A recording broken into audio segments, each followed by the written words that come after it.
Nos acompaña también Catalina Perazo. Si me decís otra cosa, cambio el orden, pero en principio este es el orden en el que os daremos la palabra, que también es jurista, además de licenciada en ADE, es licenciada en Derecho y ADE, máster en Derechos y Necesidades de la Infancia y la Adolescencia y ahora mismo es directora de Incidencia Social y Política en Save the Children España. Y nos acompaña también mi compañera y, sin embargo, amiga Teresa Picontó Novales, que es catedrática de Filosofía del Derecho de la Universidad de Zaragoza.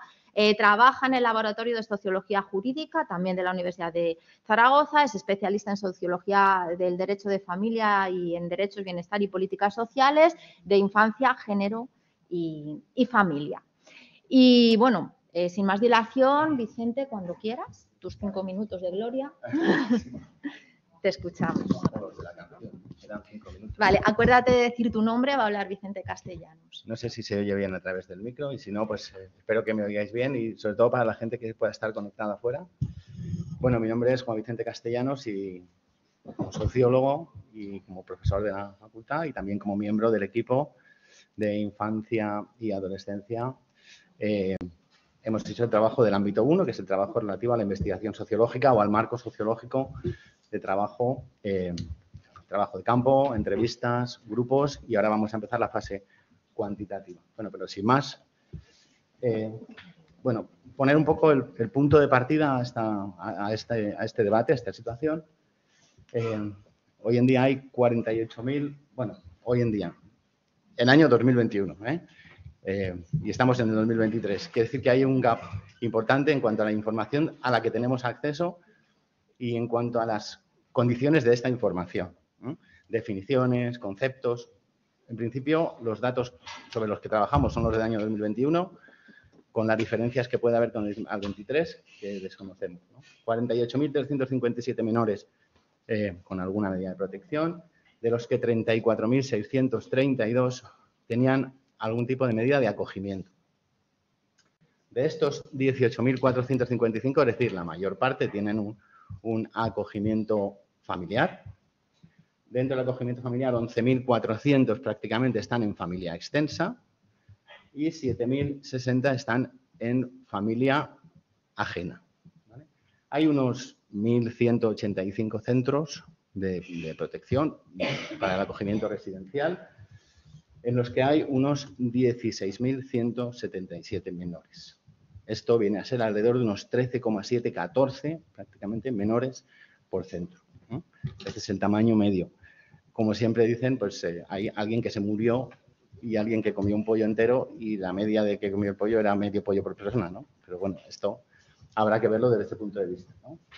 De los que 4.700, y digo 4.700 porque es casi la mayoría de los menores inmigrantes no acompañados tienen un acogimiento residencial, por parte de esos 16, alrededor de unos 4.700. Ahí las cifras aún son más inseguras, ¿no? O más inestables.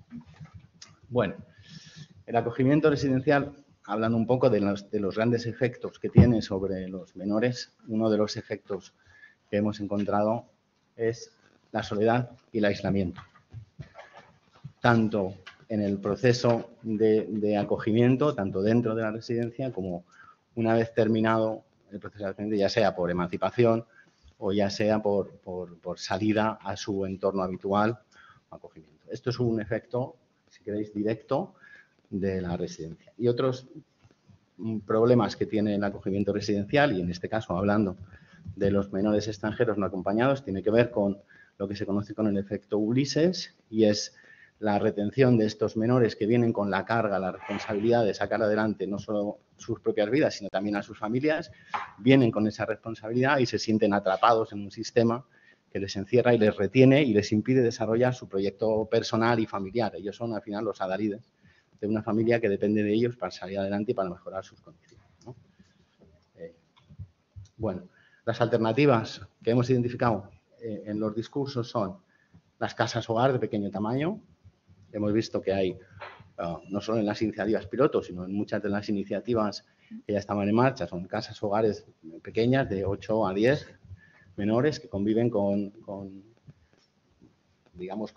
profesionales, con educadores, con trabajadoras sociales, ¿vale? Y son en principio lugares que ofrecen ciertas garantías de convivencia en un ambiente de hogar, pero que tienen el problema de estar profesionalizados. Hay turnos, hay rotaciones, ahora hablaré un poco mínimamente de lo que supone los efectos de la profesionalización de estos trabajos, ¿no?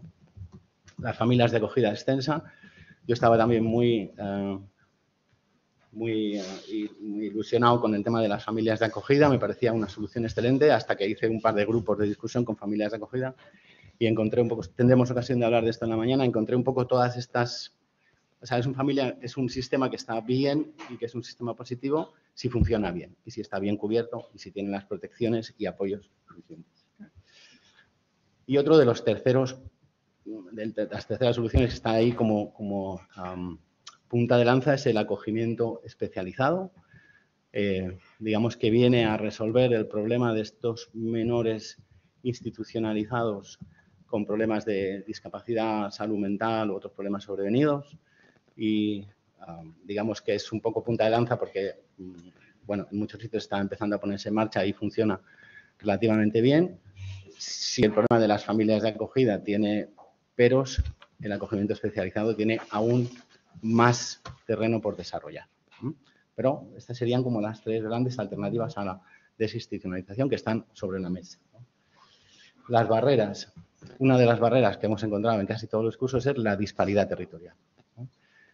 No deja de asombrarme la disparidad humana en cuanto a la diversidad humana que podemos encontrar, pero si uno mira los territorios en este país, pues hay una grandísima disparidad entre lo que hay en una comunidad autónoma y lo que hay en otras.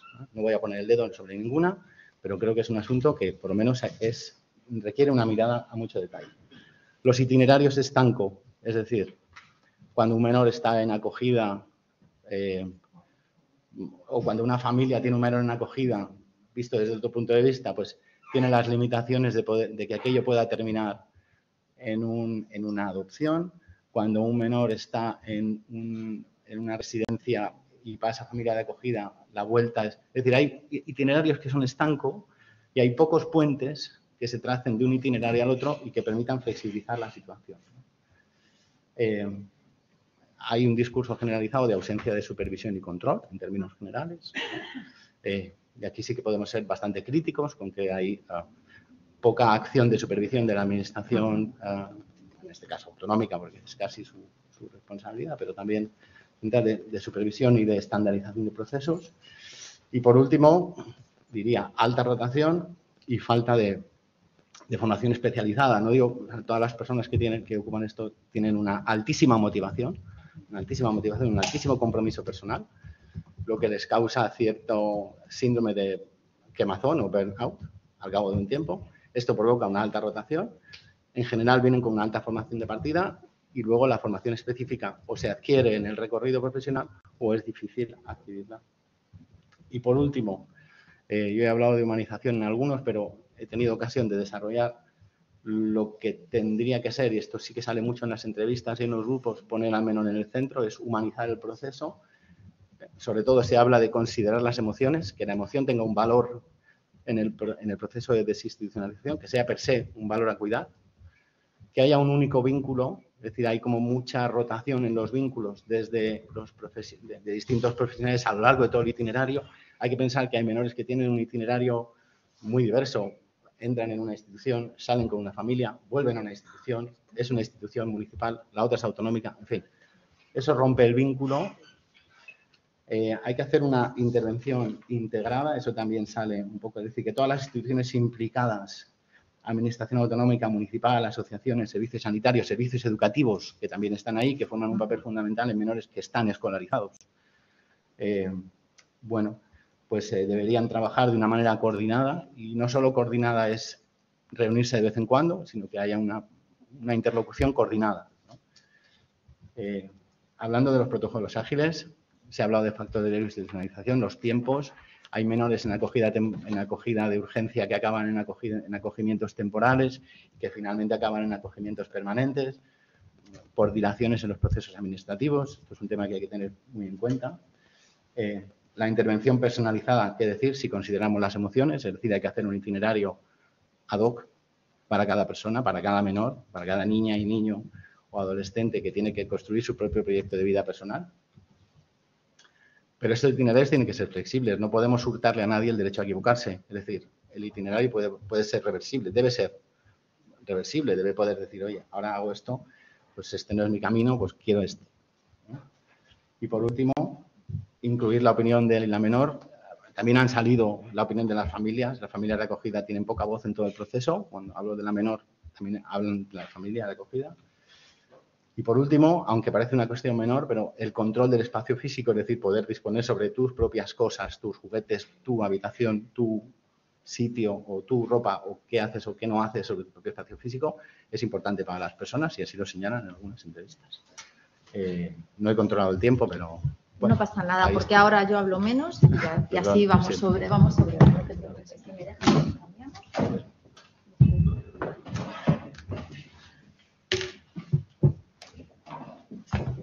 Bueno, muchas gracias, compañeros de audiovisuales, Carmen Barrancos.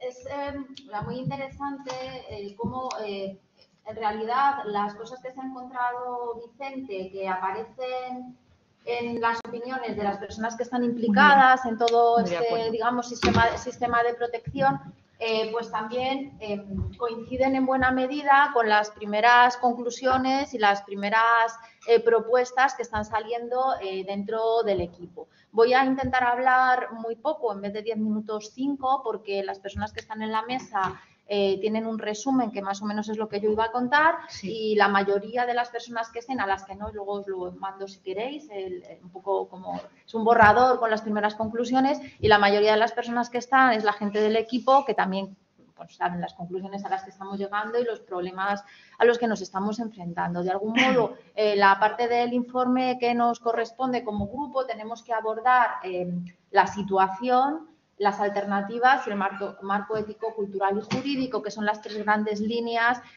sobre las que vamos a proyectar la investigación en relación con todos los grupos. La situación nos la ha contado Juan Vicente, solamente quisiera aclarar una cosa, que es el concepto de institucionalización que estamos manejando en el proyecto. El concepto de institucionalización para nosotras y para nosotros no tiene que ver con el lugar en el que está una persona, no tiene que ver con el tamaño o el número de personas con las que esta persona convive. Lo que ocurre es que si es un sitio muy grande con muchas personas, pues es más fácil que se den estos requisitos que consideramos que nos permiten identificar que esa medida, esa solución que estamos dando es una solución institucionalizadora.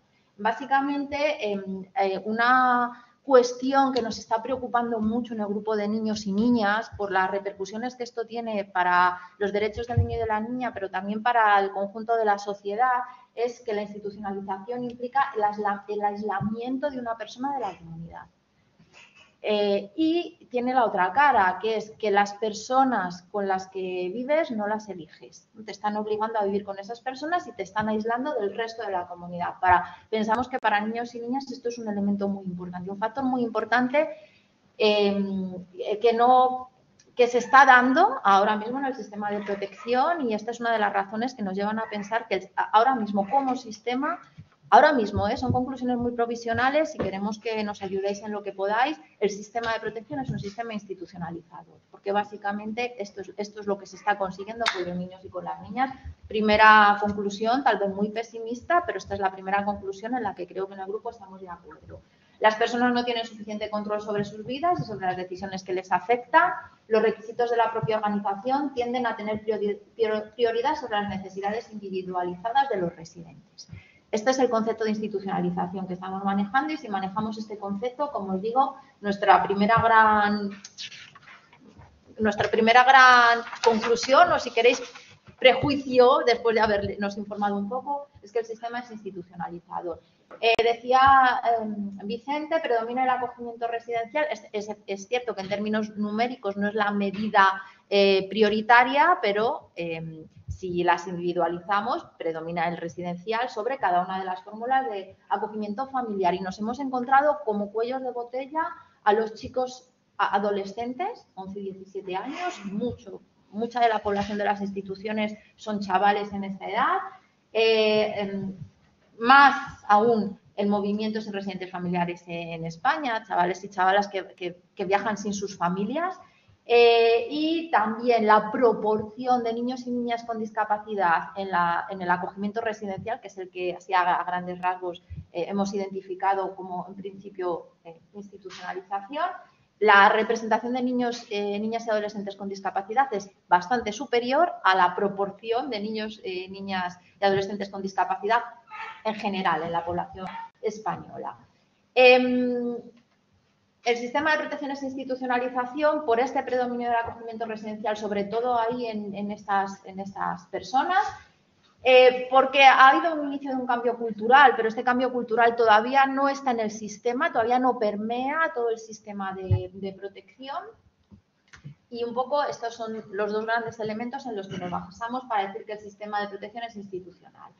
En relación con los factores de riesgo, que también nos permiten ayudar a identificar la situación, bueno, en el proyecto hemos identificado factores individuales y contextuales, pero una de las grandes conclusiones que se están abriendo paso en el equipo que está trabajando sobre esto es que al final siempre hay una interacción. Los factores de riesgo podemos decir, estamos tentados y tentadas a decir verdad todavía, siempre son contextuales al final, sobre todo porque nos está preocupando muchísimo que dentro de la dimensión contextual, donde hemos situado para infancia factores familiares, de carácter jurídico, comunitarios, culturales y socioeconómicos, hay un peso muy importante de algo que debería ser muy fácil cambiar, que es el derecho, ¿no? El sistema, cómo está organizado jurídicamente el sistema de protección, tiene un gran peso en que finalmente un niño o una niña termine siendo institucionalizado e institucionalizado. En relación con los usos de restricciones y alternativas, ha habido una reforma muy importante en 2015, todavía pendiente de proyección sobre las comunidades autónomas, pero sobre todo nos hemos encontrado con una situación muy preocupante, que es la de los centros de menores con problemas de conducta. Y de esto pues nos gustaría que nos hablaseis, qué os parece, si vamos en buen camino o si no, estamos equivocadas, equivocados. En relación con las alternativas de vida, en el grupo de trabajo se está abordando la institucionalización y el concepto de alternativas desde el punto de vista de los elementos que necesariamente, que me corrijan si me equivoco luego, que necesariamente habría que tener en cuenta cuando se aborda una estrategia de institucionalización. Una estrategia de institucionalización no se puede llevar a cabo un proyecto, digamos, para no meternos en terrenos de institucionalización, ¿no? De evitar que la gente vaya a las instituciones, de sacar a la gente de desinstitucionalizar a la gente que está en las instituciones y podemos decir desinstitucionalizar las instituciones. Esto tiene que tener en cuenta de modo muy importante la prevención primaria, la alternativa pasa por la prevención primaria, tiene que tener muy en cuenta la reintegración familiar, es el no perder de vista la posibilidad de que las familias se vuelvan a encontrar y vivan juntas y den a los niños y a las niñas ese ambiente protector y de promoción de autonomía que necesita el desarrollo. Debe tener en cuenta, por supuesto, la protección, pero no cualquier protección, sino una protección que tenga la vista puesta en el trabajo en la comunidad y que no pierda lo que más nos está preocupando, por lo menos a mí desde hace algunas semanas que tuve una conversación con Juan Vicente a la vista de sus primeras conclusiones preliminares, que no pierda de vista el fortalecimiento de los vínculos, porque precisamente la institucionalización es aislar a una persona de la comunidad y estamos aislando a una persona de la comunidad cuando está en proceso de desarrollo. Esto es letal. Esto puede ser letal, ¿no? Desde el punto de vista precisamente del desarrollo individual. Y sobre todo el paso a la vida adulta en el contexto. Cuando en España se pasa a la vida adulta, no podemos dejar a los niños y a las niñas solas y sin vínculos. Creo que esto es muy importante como parte de la protección.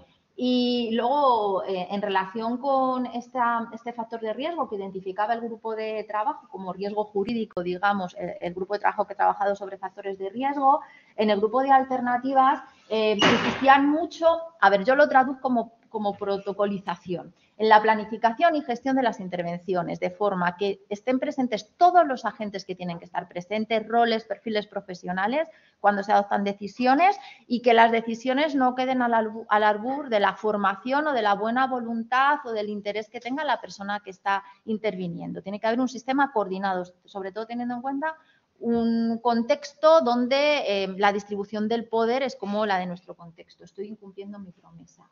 Bueno, en relación con las recomendaciones internacionales, repasándolas, inciden en todos y cada uno de estos aspectos que hemos señalado. Yo creo que vamos a haceros llegar la presentación y quien quiera, pues podemos ir. Yo creo que a mi grupo no le importará si vamos compartiendo nuestras conclusiones provisionales, ¿vale? Las recomendaciones internacionales van en la línea de considerar esta cuestión como una cuestión de derechos humanos, ni más ni menos. Otro aspecto en el que tenemos que fijarnos, y estamos ahora viendo cómo abordamos la cuestión financiera, ¿no? Cuánto cuesta el sistema que tenemos ahora, cuánto cuesta lo que queremos, cuánto cuesta la transformación. Claro, hay que hacer una buena evaluación de costes, porque hablaba con alguien esta mañana, es que tener un sistema que no funciona es muy caro. Entonces, bueno, ahí está el equipo trabajando en esto. Pero sí que podemos avanzar cuestiones en relación con el marco financiero, muchas dificultades para tener acceso a la información, para establecer metodologías de cuantificación, bueno.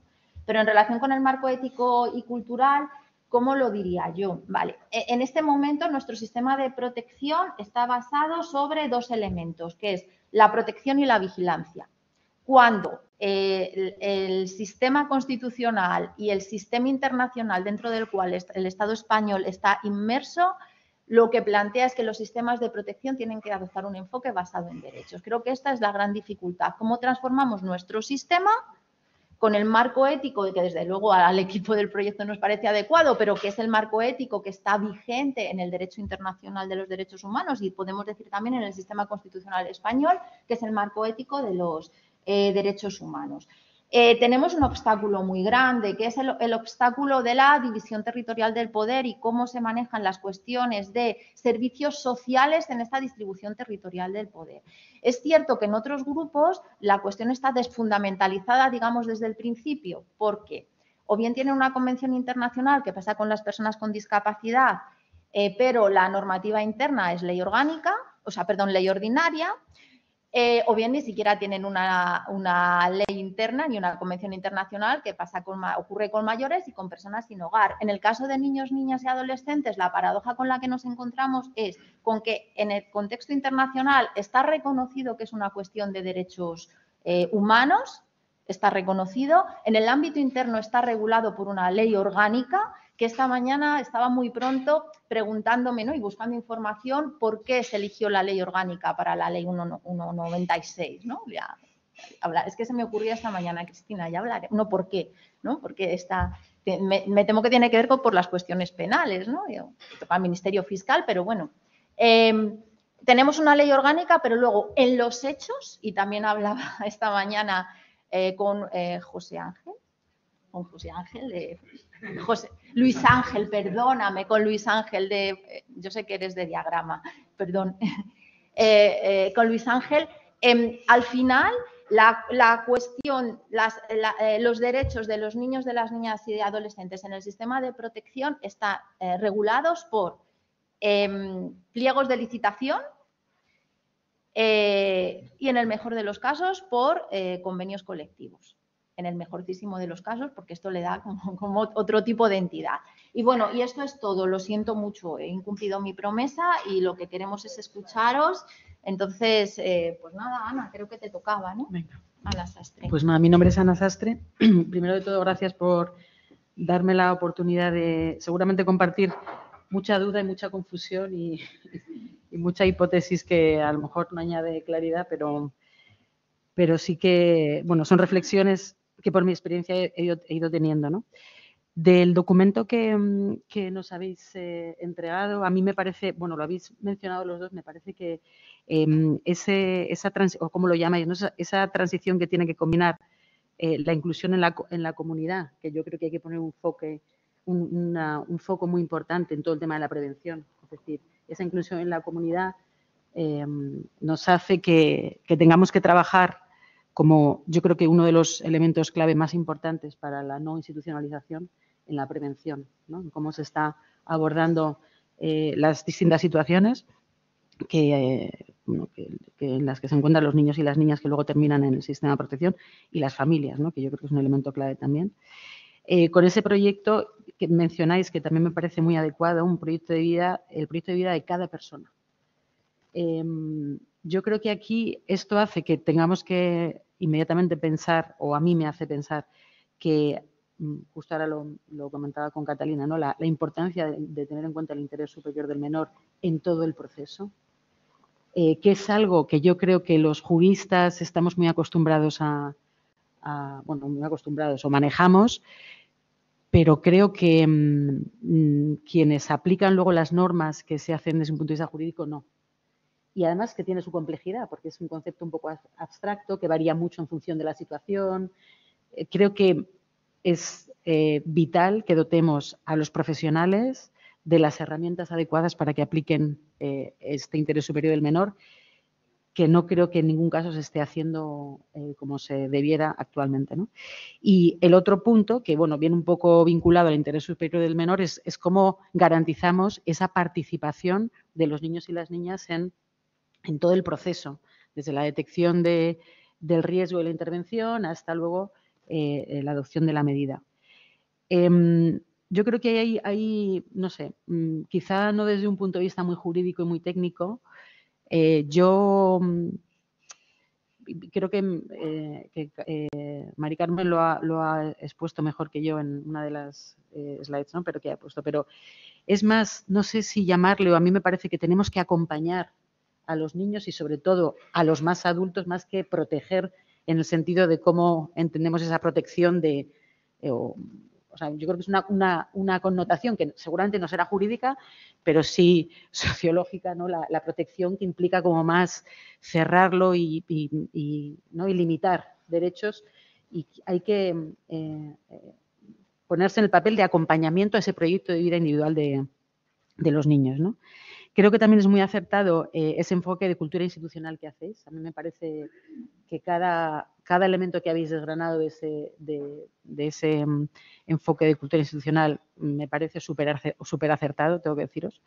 Ese aislamiento de la persona, yo creo que ahí merecería la pena poner el foco y desgranarlo un poquito más. O sea, ¿cuáles son los elementos o las consecuencias? ¿Cómo se llega a ese aislamiento y qué lazos se rompen? Precisamente por intervenir, ¿no? Y por aproximar a incorporar herramientas y soluciones en ese plan. Cuando se habla de la exposición colectiva de los servicios, la falta de autonomía y control para la toma de decisiones, donde prevalecen los intereses de la organización, es decir, de lo colectivo versus las necesidades de las personas individuales. Yo esto es que creo que los profesionales que están en el sistema lo ven cada día. A mí, por ejemplo, una cosa que me sorprendió muchísimo, el horario de las duchas en los centros. Es una cosa súper práctica, ¿no? Una ducha, que es un elemento básico de higiene. Claro, es muy difícil tener un centro muy grande donde todo el mundo se tiene que duchar, no, es mucho follón. Hay muchas razones por las cuales esos profesionales están adoptando criterios que seguramente no adoptarían desde la teoría, ¿no? Desde la práctica seguramente, pero desde la teoría no los adoptarían. Te llega un niño que tiene entrenamiento de fútbol de 5 a 6 y no se puede duchar porque la hora de ducharse es a las 12 de la mañana o ha hecho turnos y tienen que ducharse, con lo que eso implica. Es decir, yo creo que hay elementos claramente que denotan ejemplos muy pragmáticos, ¿no? De lo que es esa la organización y el sistema por encima de las necesidades en este caso de los niños, niñas y adolescentes, ¿no? O, por ejemplo, separar hermanos, que es algo que por organización del centro también se hace. Yo recuerdo en una ocasión que había llegado una víctima de una situación de violencia de género. Habían llegado 5 hermanos a un centro el día en el que yo fui a visitarlo. Uno de ellos tenía 4 años, el resto eran de edades hacia arriba, el mayor 11 años. Y el mayor era, por las circunstancias de la casa, quien había tomado un poco el papel de protector o bueno, de responsable o de referente del resto.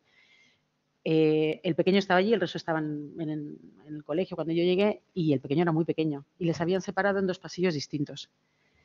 Claro, la pregunta es por qué se les separa y al final el profesional es que no tiene otra herramienta porque, bueno, no, era un pasillo y había hecho que el niño, los profesionales y el hermano de 12 años hubieran estado toda la noche en una situación muy traumática, ¿no?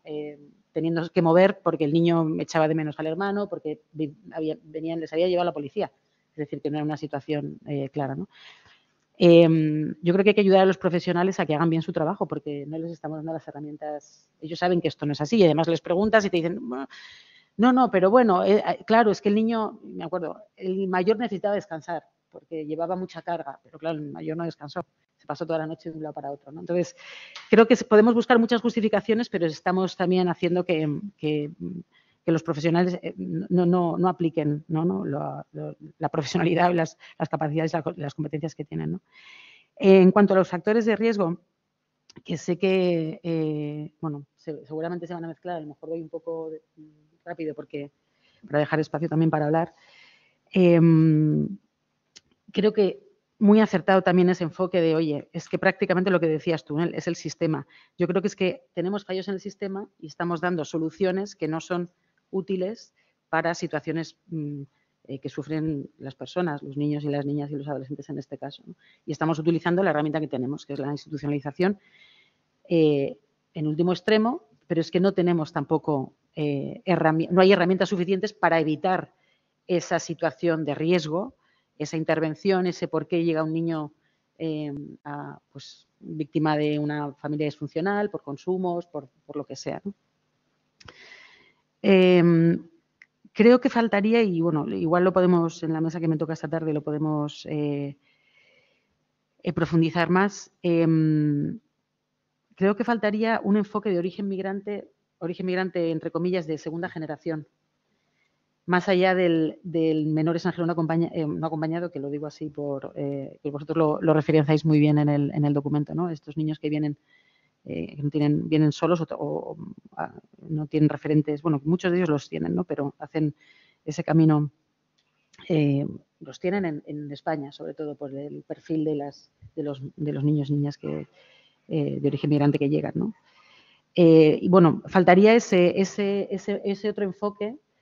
Yo, por mi experiencia, que a lo mejor es un poco anecdótico, pero creo que ahí se puede rascar, en los procesos de reunificación familiar hay mucho fracaso, hay mucho adolescente que viene a un entorno y con una madre que, pues sabemos por el perfil sobre todo de las mujeres migrantes que están en nuestro país, que dejan a sus hijos a cargo de familiares o en sus países porque no los pueden traer, que pasan muchos años, que ese vínculo, bueno, pues es un vínculo que se construye con mucha dificultad. Hay una expectativa de la adolescente o del adolescente, y aquí te diría de la adolescente porque mi intuición sería que hay más chicas que chicos que están en esta situación porque son adolescencias distintas y aterriza aquí en un entorno muy distinto. La madre a veces ha rehecho su vida y está con otra persona, con otros hijos. Esto causa una situación muy traumática que muchas veces termina en institucionalización de esa menor después de muchos trastornos de conducta ocasionados por ese choque de no entender y no acompañar ese proceso, ¿no? Yo mencionaba, y a lo mejor esto sería tan fácil como, oye, cuando estés en el proceso de reunificación familiar, trabaja con la Embajada de Ecuador, si es el caso, para que esa madre pase unos cursos donde se le explique a lo que se le puede encontrar, qué herramientas, dónde puede pedir ayuda, y a la niña igual. A esa niña que viene, digo niña porque sobre todo lo que yo notaba es que eran muchas niñas, ¿no? Que venían con un choque cultural. Bueno, ese enfoque, de alguna forma. También, bueno, son situaciones un poco... coinciden varios factores en esas familias, ¿no? Origen migrante, seguramente situaciones económicas precarias, monomarentalidad en muchas situaciones. Es decir, bueno, hay factores diversos, pero creo que no sé si hay datos, porque estoy de acuerdo con vosotros, que yo he intentado echar un ojo a los datos y me ha parecido complejo. No sé hasta qué punto eso responde. Bueno, seguro que responde a que cada comunidad autónoma da datos de otra forma, distinto, pero creo que en algunas, os comentaré en concreto, en algunas ocasiones se podrían dar de otra forma, serían más entendibles y no sé por qué se dan así, ¿no? No quiero pensar mal. Pero es verdad que es complicado leer o tener en cuenta algunas cuestiones, ¿no? No he entendido muy bien el tema de los factores de riesgo del contexto jurídico. Tengo que deciros, no lo he entendido bien. Seguramente sea por las prisas con lo que lo leí, pero bueno. Porque los veía como los que se mencionaban en relación, o sea, en el documento que nos pasasteis los veía más vinculados al contexto comunitario. Pero bueno, seguramente sea porque no está totalmente desarrollado el documento y estáis pensando por delante de lo que yo podía no digerir. Los factores culturales y socioeconómicos que hacen referencia a la trata y a la explotación sexual tampoco los entendía en ese enfoque. La verdad, no, había algo que no lograba comprender bien. El tema de la edad, yo os diría, bueno, me parece totalmente acertado ese análisis de, oye, la discapacidad, por ejemplo, es un 2% del total de la infancia y estamos hablando de un 10% del sistema, es decir, una sobrerepresentación tremenda. Y yo te diría que no estoy segura que sea, esos seguramente sean los que tengan un certificado de discapacidad, pero los que no lo tienen y están al borde del trastorno, o sea, de conducta, la enfermedad mental, ahí yo creo que hay un campo por explorar muy complejo. Os diría también que hay un factor de riesgo en la discapacidad de los padres y que aunque es verdad que la ley del 2015 protege y evita, a mí me parece que eso está muy mal resuelto, muy mal resuelto. Y ahora después os diré un poco lo que... porque entiendo que está mal resuelto, ¿no? Y el tema de la edad respecto de ese grupo de población, sobre todo de los 15, 17, 11, 14, yo creo que el hecho de que estén más en residencias también responde a que es que son el grupo de edad más, es decir, que lo pondría en correlación a ese factor de hay más en centros que en familias de acogida, que estoy segura que es por la complejidad de las situaciones, etcétera, pero seguramente sea también porque, o sea, no sé si es fruto de que es que el sistema tiene muchos más de esa edad, es decir, que tendría que ser como proporcional.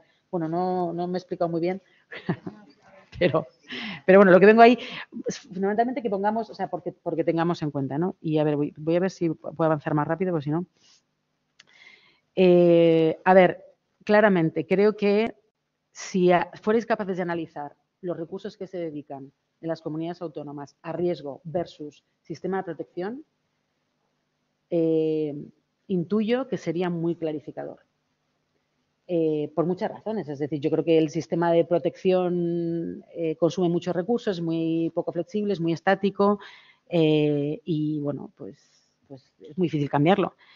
Y los presupuestos son pequeños, etcétera, etcétera, pero es que hay muy pocos recursos. Yo creo que es necesario, y el otro día en otra sesión lo mencionaba yo, darle la vuelta a eso. O sea, no podemos estar, porque es que es el mejor criterio, o sea, creo yo, el mejor enfoque para no institucionalizar es prevenir y trabajar en la familia, trabajar cuando está el problema, tener planes de intervención con las familias, recursos.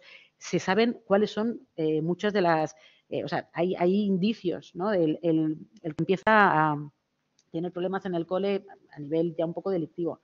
Ojo, ahí hay un problema, necesitas intervenir en casa, seguramente sea el resultado. Bueno, pues es todo eso. Es que hay que darle la vuelta a ese sistema. El tema de los protocolos obligatorios estandarizados. O sea, para mí esto, no sé si voy a decir una cosa con la que mucha gente discrepará. Está bien que se haya desjudicializado el proceso, pero creo que eso no quita algunas garantías que puede estar bien, o sea, no digo una cosa o la otra, pero que tenemos que cuidar ese proceso. Hay herramientas como el Valora, por ejemplo, que tiene clarísimo qué componentes se tiene que tomar en consideración a la hora de evaluar el riesgo, en qué medida, qué peso. Es que eso hoy por hoy no existe. Para mí esto fue un shock, os lo digo. Para mí esto fue un shock llegar a la dirección general y ver los informes que pasaban, que están dependiendo del tiempo que tenga el profesional, de los conocimientos, de todo. ¿Eso qué garantías tiene para las familias, para los niños, las niñas y para el profesional?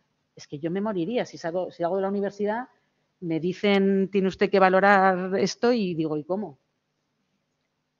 ¿no? Y, o sea, yo creo que es que esto, ahí se están tocando y el efecto que tienes en los derechos, o sea, le estás truncando la vida al niño, a la niña, a la familia. O sea, hay que tener más garantías en ese sistema y creo que eso pasa porque hay unos protocolos claros y obligatorios y además prácticamente que sean, o sea, bueno, sabemos el tema competencial, bueno, pero con unos estándares mínimos que sean de obligado cumplimiento, ¿no? Yo creo que esto es algo, vamos, básico.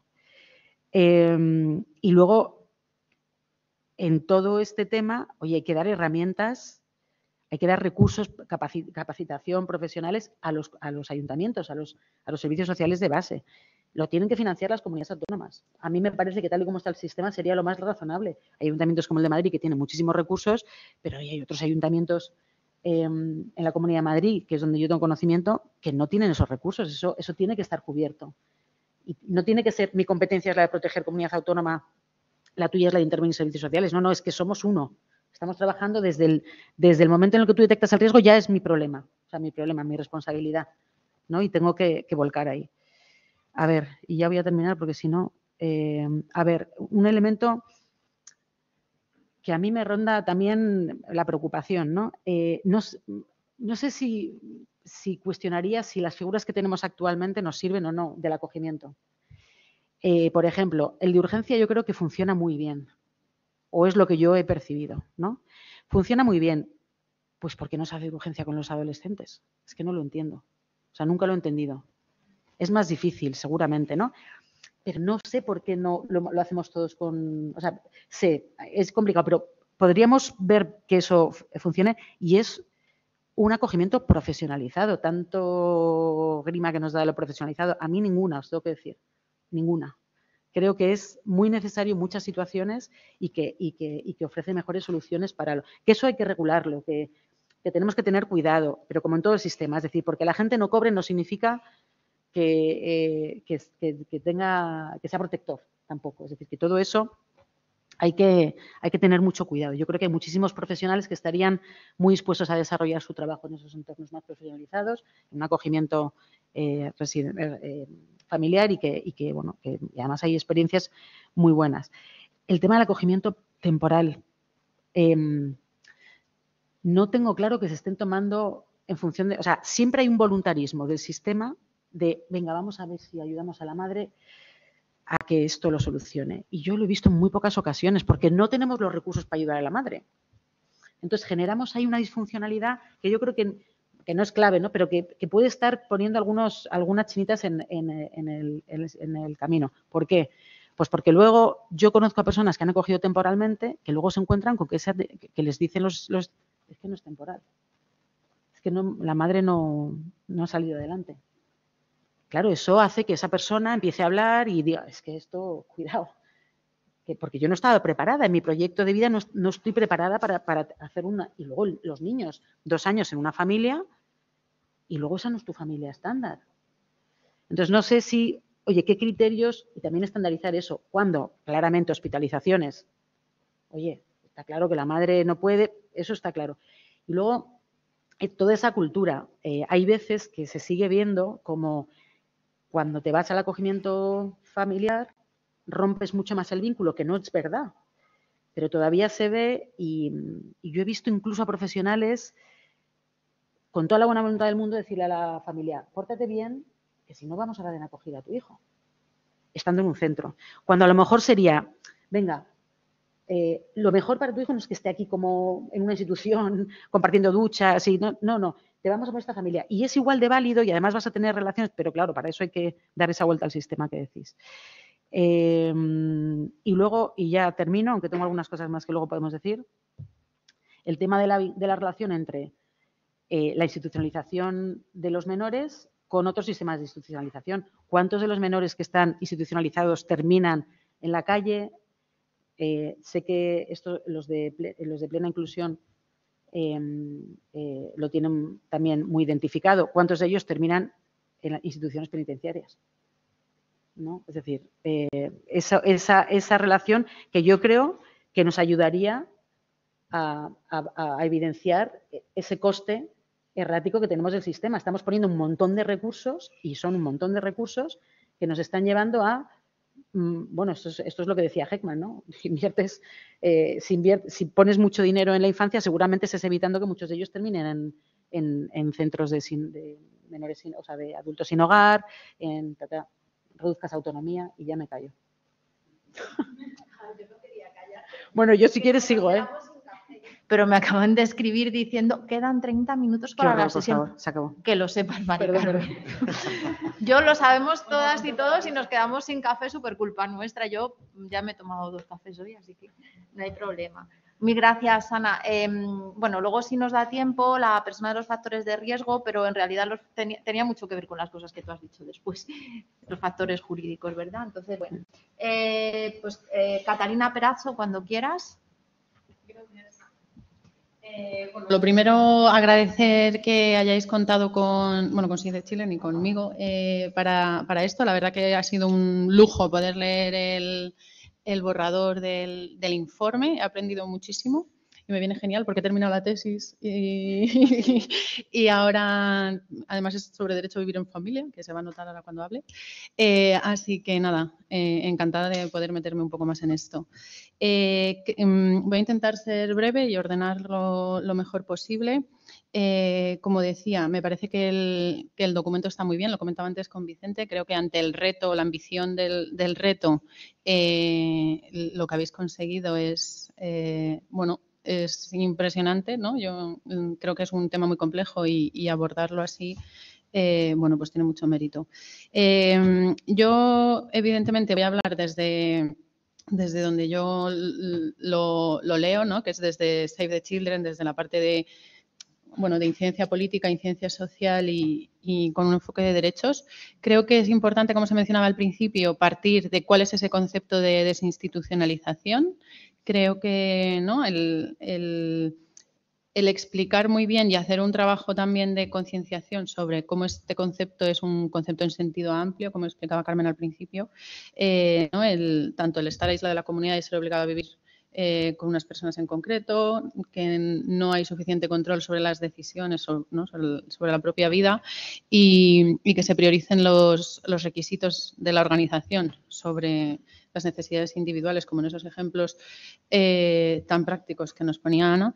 Creo que es importante para romper con la creencia de que también se ha mencionado ya, ¿no?, con la creencia de que institucionalización es acogimiento residencial. Creo que necesitamos establecer un marco mucho más amplio donde, aunque el acogimiento familiar y la transición de un acogimiento residencial a un acogimiento familiar es un elemento clave, no puede ser lo único, ¿no? Porque si no estaríamos abordando la desinstitucionalización de una manera parcial y no respondería a esa transformación social que queremos, ¿no?, de la organización social de los cuidados.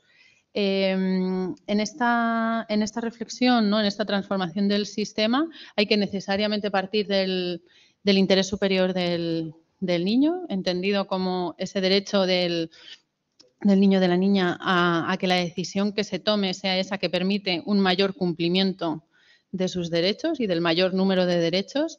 Creo que hay que hacer un ejercicio para aprovechar todo ese avance que se ha hecho en el aterrizaje de este concepto, tanto en el ámbito internacional, europeo, como en el español en concreto. Esto para mí es importante en esa definición también de los protocolos, luego vuelvo sobre ese punto, pero el interés superior del niño lo que nos lleva necesariamente es hablar del derecho a vivir en familia. El derecho a vivir en familia, no está recogido como tal, si quieren, es un derecho en construcción. En mi opinión, sí que es un derecho que tienen los niños y las niñas, sobre todo si utilizamos el interés superior del niño como principio interpretativo, ¿no?, que es una de las dimensiones que tiene, y es que si vamos a la Convención y vemos que, por un lado, el núcleo esencial de la sociedad donde el niño va a alcanzar su pleno desarrollo y se va a ver garantizado su bienestar, en principio, sería el vivir en familia, salvo que eso sea contrario a su interés superior, y se prevé que no sea separado de los responsables parentales. Y se habla además, ¿no?, de todo lo que es el mantenimiento de las relaciones familiares. Si eso lo interpretamos en el interés superior del niño, ¿no?, entonces tenemos que hablar necesariamente del derecho a vivir en familia de los niños y las niñas. Entonces, para mí, eso tiene que estar en la base de esta transformación. Por lo que he hecho en falta un poco el desarrollo de esta parte en el documento. Creo que también es importante cuando hablamos de las alternativas, de las medidas de cuidado alternativo, porque si vamos pues a las directrices, ¿no?, ahí encontramos mucho sobre esto. Cuando vamos a hablar de cuáles son las alternativas, ¿no?, tenemos que hacer esa valoración desde el interés superior y desde el derecho a vivir en familia, porque no se trata de no macrocentros, centros pequeñitos, sino de que realmente la respuesta a lo que esté dando respuesta es a cómo garantizamos los derechos del niño y de la niña. En el documento me parecía muy importante el punto sobre que la protección social, ¿no?, tiene que ser parte del sistema de protección de los derechos de la infancia y la adolescencia. Creo que eso también es un punto en el que hacer hincapié en esa transformación que es tan necesaria, partiendo de, como se ha hablado ya, de la prevención de la separación de la familia. Y en ese trabajo en el momento del riesgo y todo lo que tiene que ver con prevención, que al final es donde tienen que ir los esfuerzos.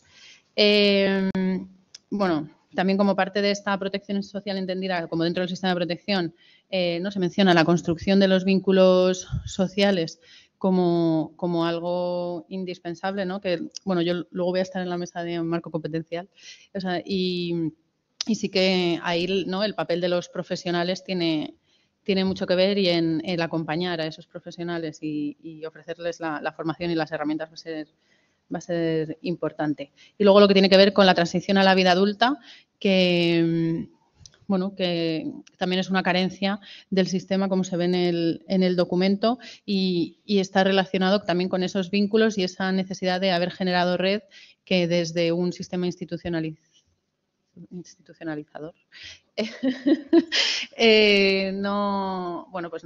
no se consigue.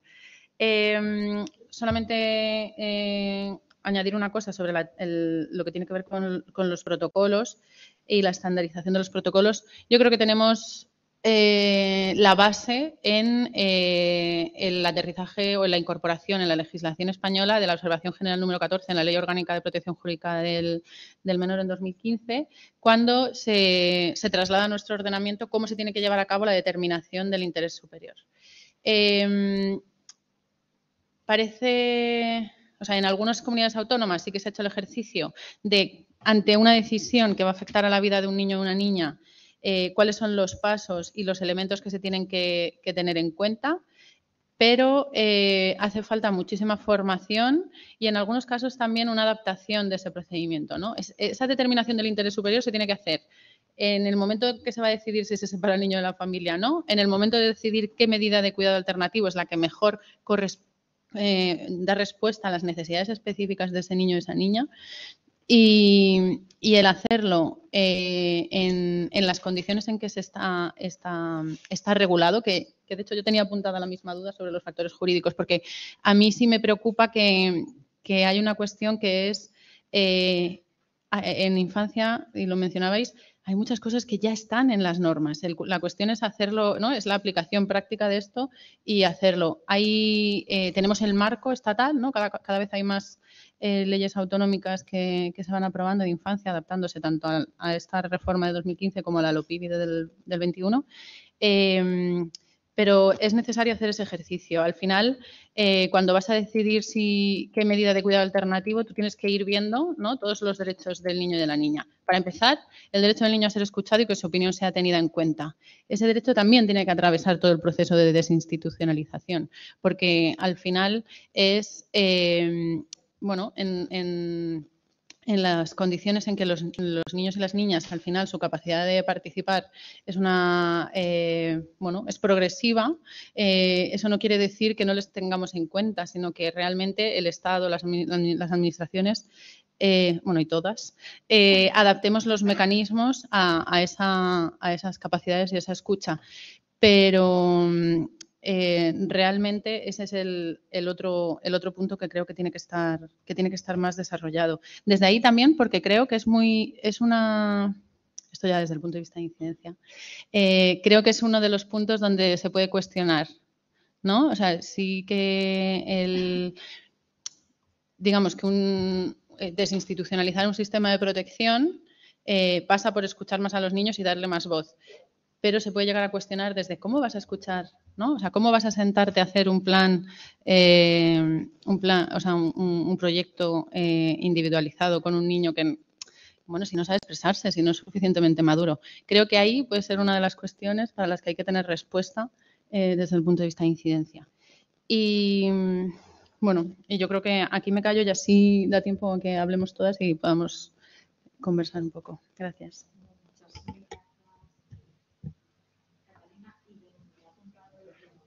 Porque vamos, ya recibirás noticias nuestras, ¿verdad? Vale, pues cuando quieras, ahora habla Teresa Picotto. Vale. Buenos días.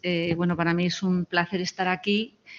Primero porque hayáis contado conmigo, desde luego, y segundo porque, estamos aquí todo gente, no sé si experta, pero con mucho interés en el tema de la protección de los derechos de los niños, ¿no? Y de su interés superior, y eso ya para mí es que llevo tantos años metida, la tesis doctoral ya la hice sobre todas estas cuestiones y nunca las he abandonado, sino que están muy presentes. Pues para mí siempre es como un encuentro interesante escuchar, debatir, profundizar y compartir muchas de las cuestiones que han salido en todos los que habéis hablado antes, ¿no? El informe me ha parecido interesante y, digamos, detallado, ¿no? Y he partido de ese informe pero desde un poco como ha planteado también Ana Sastre, desde un poco la experiencia que yo tengo, que claro, es una experiencia que está más, digamos, experiencia concreta de investigación como socióloga del derecho, que está mucho más presente, es decir, que tengo más datos de lo que ocurre en Aragón, ¿vale? Entonces, habrá cosas que se podrán extrapolar fuera y otras pues a lo mejor que no, pero es lo que yo conozco y he estado muchos años detrás de eso y sigo. También hay una tesis doctoral que acabo de dirigir y que se ha depositado ya, que también os puede interesar porque os digo el título, es Carmen Mesa Raya, del Laboratorio de Sociología Jurídica de la Universidad de Zaragoza, sobre la gestión pública de la pobreza infantil en Aragón, un análisis sociojurídico del sistema de servicios sociales. Es decir, un poco que es una de las partes más complejas, ver toda esa articulación del sistema de protección de infancia desde la perspectiva, no solo desde los derechos del niño y del interés superior, en este caso con el factor de la pobreza como elemento y la exclusión social como elemento, digamos, vertebrador, sino también como desde que se monta el sistema de los servicios sociales, desde la ley del 87, que es la primera, aquí hay una civilista que se acordará muy bien, como no solo la del 96, sino como en ese momento empieza todo este proceso de reparto entre la comunidad autónoma, que es la titular, y luego va delegando, porque en Aragón lo que se ha hecho son delegaciones, y luego diré algo sobre eso, es decir, dónde están los fallos ahí, desde mi punto de vista, claro,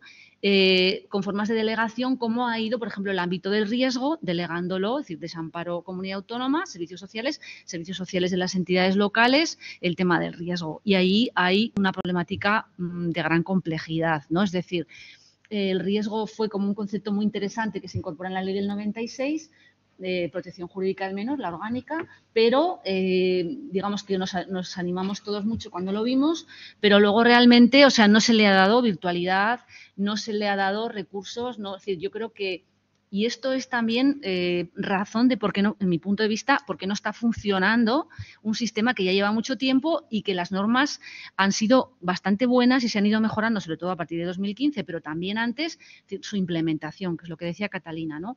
Yo creo que ahí hay una pata muy grande que se ha dicho aquí ya, que me parece que los que estáis trabajando con riesgo tenéis que ponerla en como más destacarla, ¿no? Yo daré algunas ideas que si las compartís bien, y si no, pues claro, evidentemente lo que vosotros veáis, ¿no?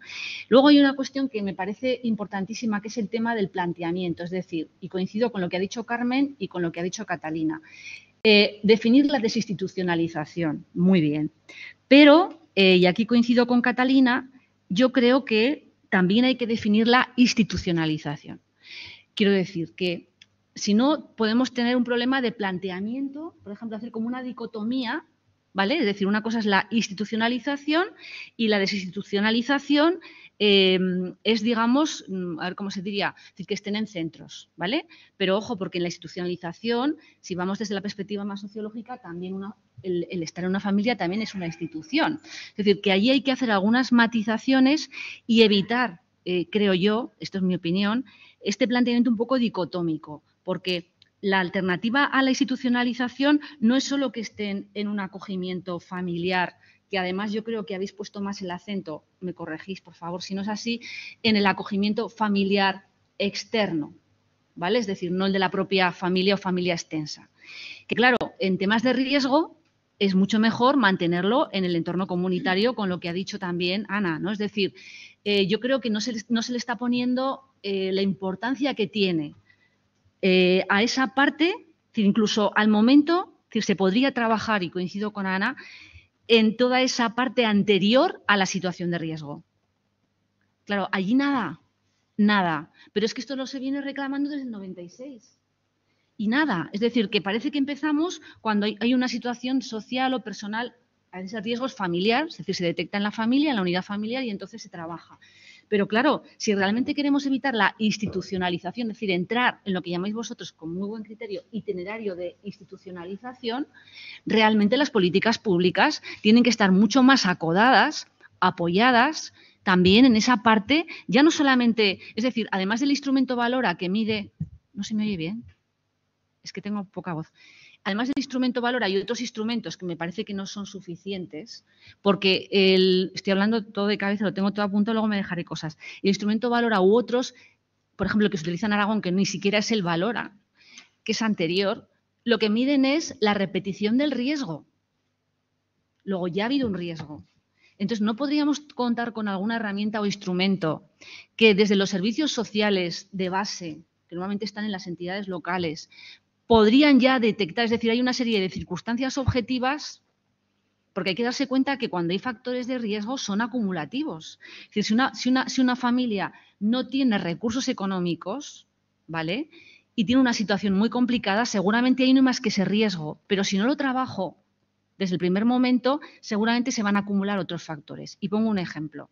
En Aragón, por ejemplo, si los progenitores están en una situación de irregular, como inmigrantes, es decir, no están en una situación de regularización, sino de irregularización, esas familias no tienen acceso a las becas de comedor.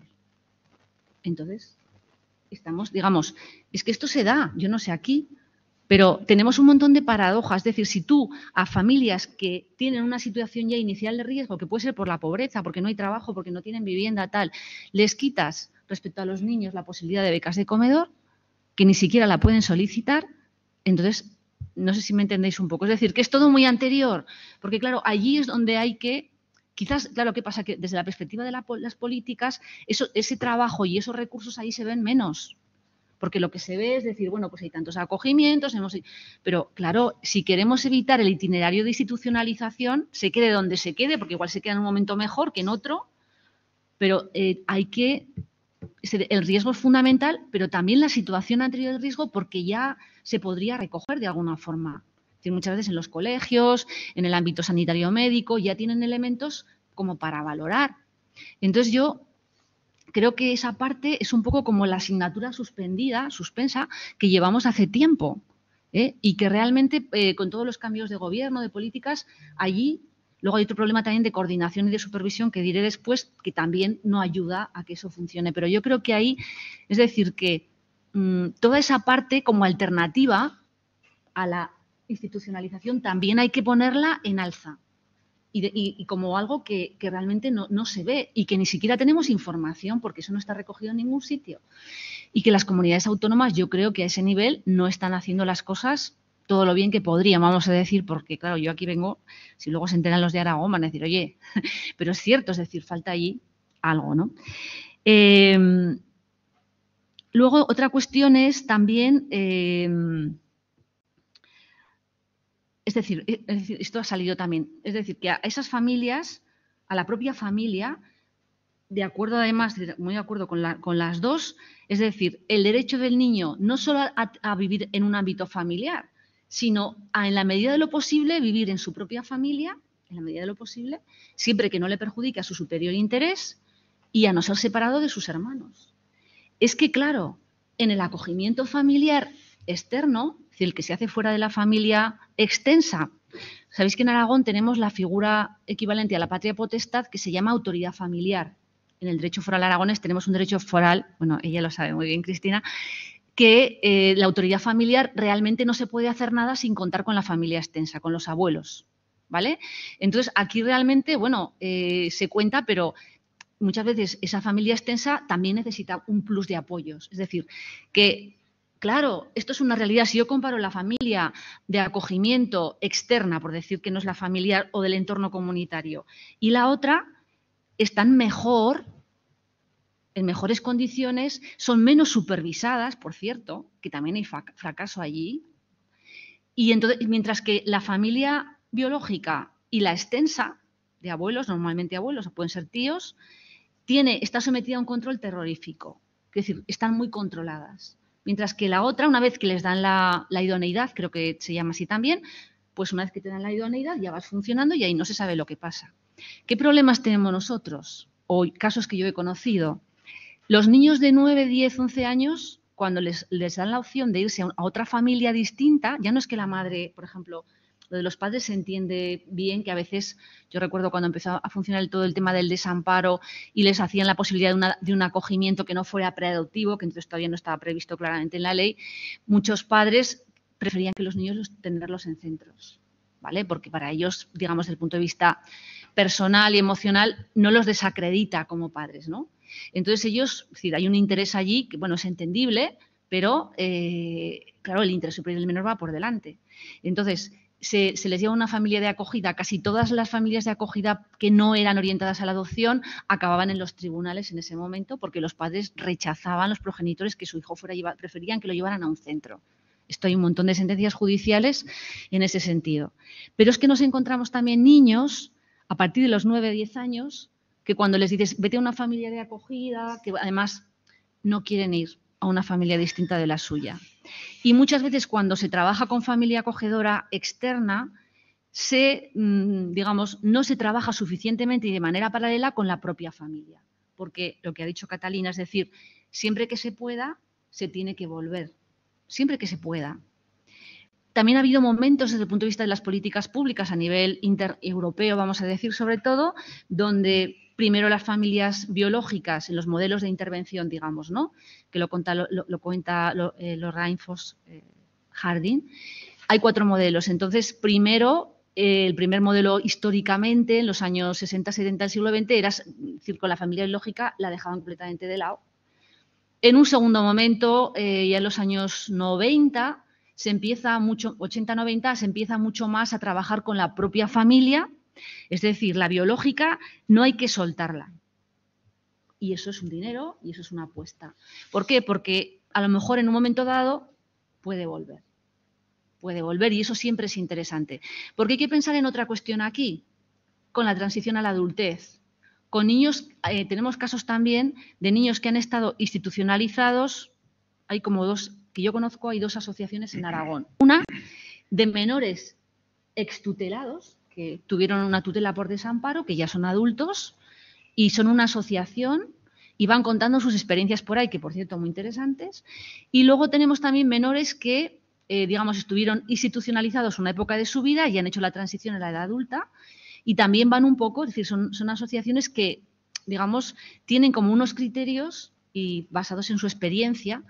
Y claro, cuando les preguntas, te dicen que muchos de ellos lo que hicieron fue volver a su familia de origen, ¿vale? Y claro, pensando en la transición a la adultez y en la formación de una nueva familia, por ejemplo, el caso que has puesto tú es muy importante, de la chica inmigrante, o sea, de segunda generación. Claro, es que tenemos que pensar también que en un momento posterior esos chicos, adolescentes, que pueden estar institucionalizados en un momento dado, van a crear, claro, con los tiempos que tenemos ahora de formar familia, que se han retrasado muchísimo, todo eso se tiene que tener muy en cuenta por las políticas públicas. Estos jóvenes en algún momento formarán su propia familia. Entonces, la idea esta de los derechos de la infancia a vivir en familia, que es la primera que se hablaba ya en los trabajos preparatorios de la Convención, era para que tuvieran un modelo de socialización que fuera familiar. Daba igual que fuera una adopción, un acogimiento, pero yo creo que las observaciones internacionales del Comité de los Derechos del Niño están haciendo mucho hincapié, desde por ejemplo, la de 2009, el interés superior, y alguna otra, en la importancia que tiene la propia familia. Eso requiere trabajar con la familia. Una crítica aquí. A los servicios sociales, claro, no a esto. Por ejemplo, la forma mayoritaria en que los servicios sociales autonómicos que trabajan con familias, bueno, y también los de las entidades locales en riesgo o en desamparo, resulta que trabajan sobre todo con un criterio que es el clásico, que ya estaba en los 90. Y, claro, se queda corto. ¿Qué criterio es ese? Bueno, pues es un criterio que consiste en, digamos, tenemos un modelo de familia normalizada y un modelo de familia desestructurada o marginal. Entonces, educar a la familia. Es decir, lo que hacen es, cuando trabajan con la familia biológica, educar, es decir, socializar, diríamos, a la familia. Pero evidentemente, ¿qué es lo que tenemos?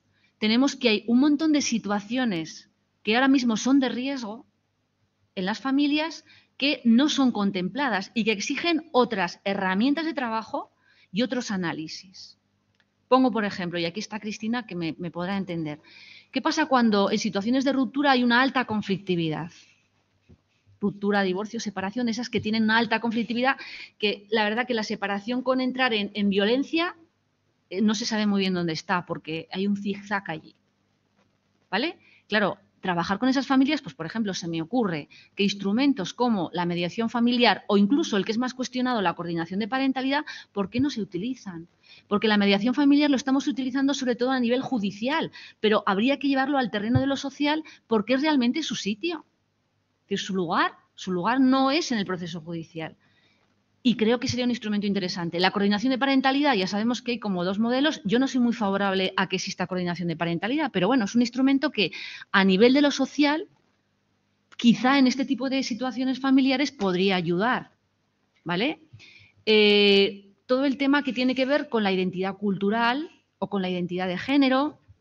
Es decir, hay una serie de situaciones nuevas, bueno, nuevas, no tan nuevas, pero que, sobre todo a partir de 2015, que, digamos, se han puesto como, se le ha dado una mayor relevancia incluso por las leyes, pero que realmente a la hora de utilizar instrumentos, o sea, o criterios, hay que ampliar, ¿vale? O sea, no solo se trata de socializar y educar a la familia, sino que ese apoyo a la familia tiene que ser un acompañamiento, totalmente de acuerdo, lo habéis dicho las dos muy bien, y por tanto ese acompañamiento no acabarlo de soltar, salvo que el interés concreto, porque esto es muy importante, y la observación lo dice, ponderar en cada caso concreto del niño, sus necesidades, su situación, para ver cuál es su mejor interés.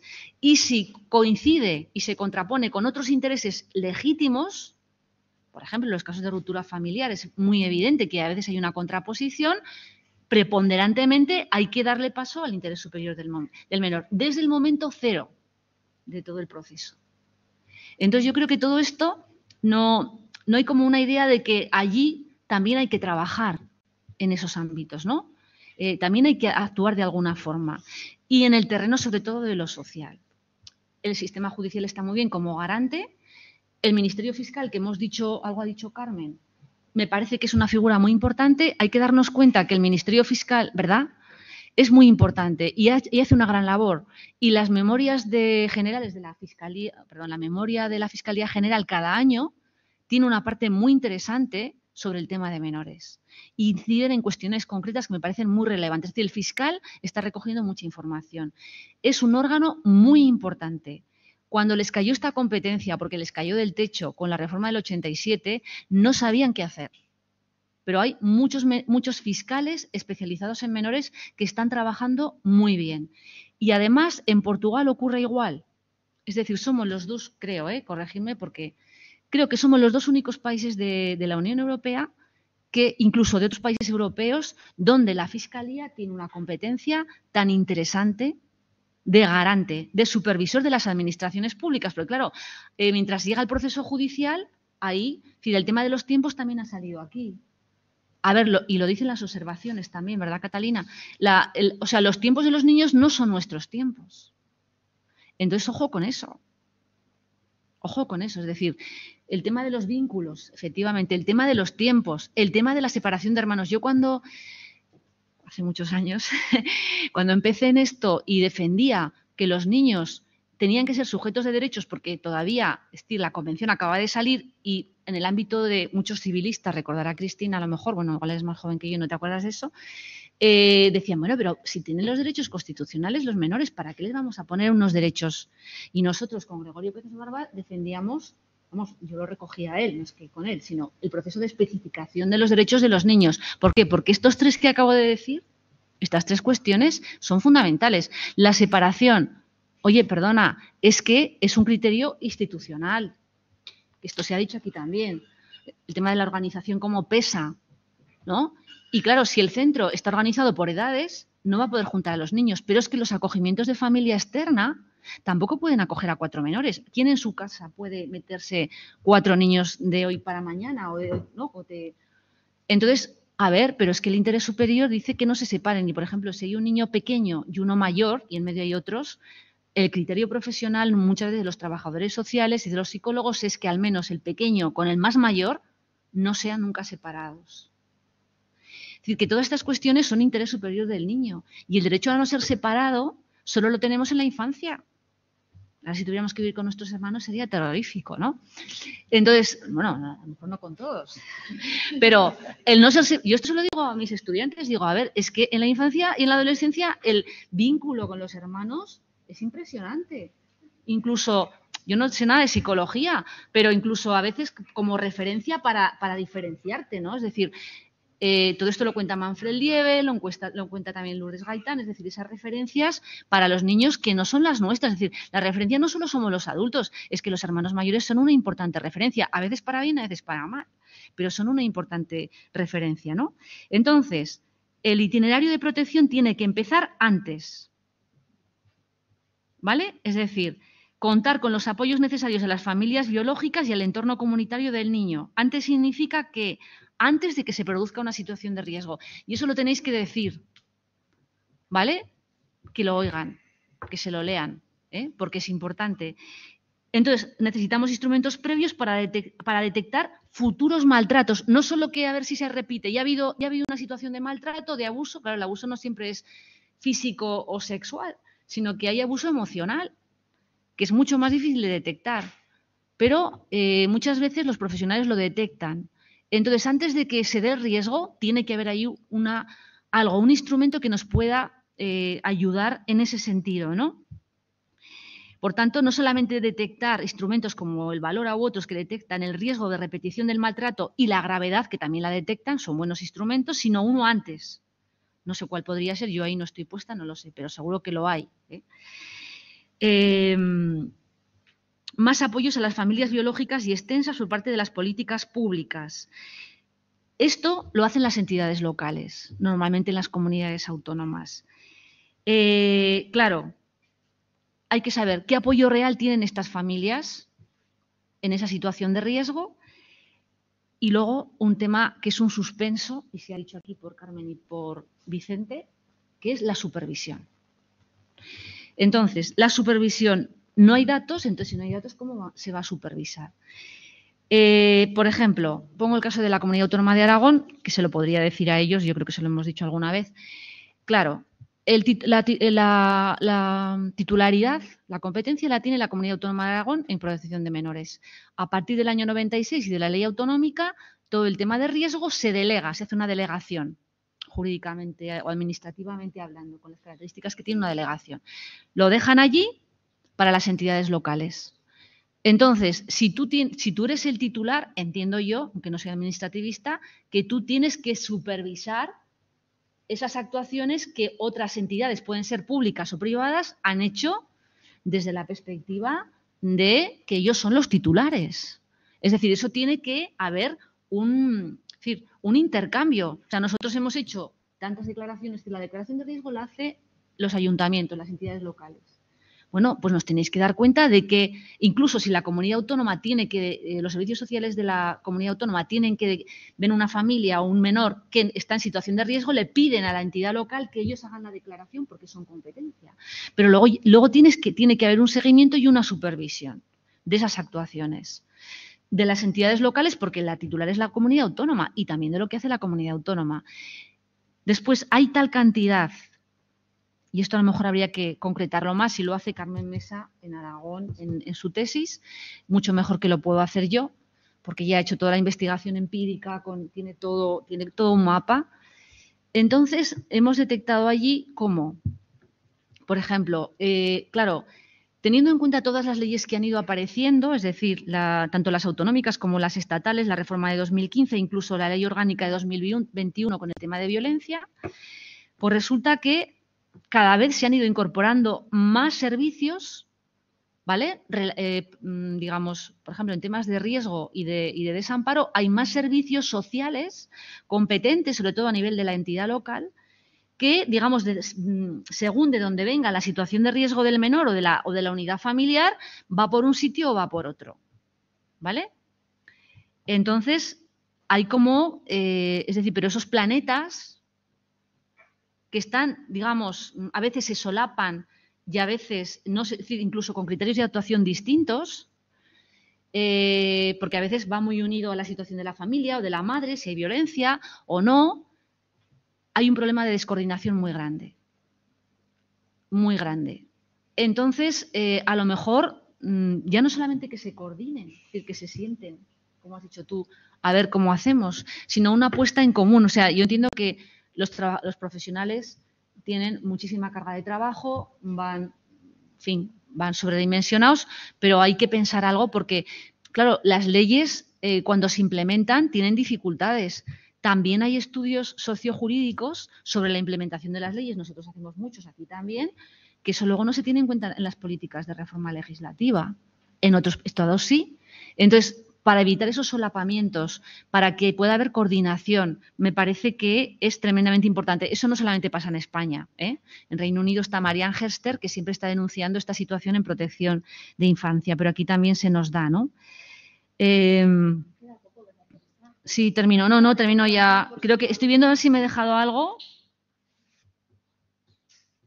Claro, entonces yo reclamaría para cerrar otras miradas, es decir, esa parte anterior que no está planteada como alternativa, que es la que nosotras además hemos coincidido las tres en hacerla emerger, ¿vale? Es una alternativa a la institucionalización.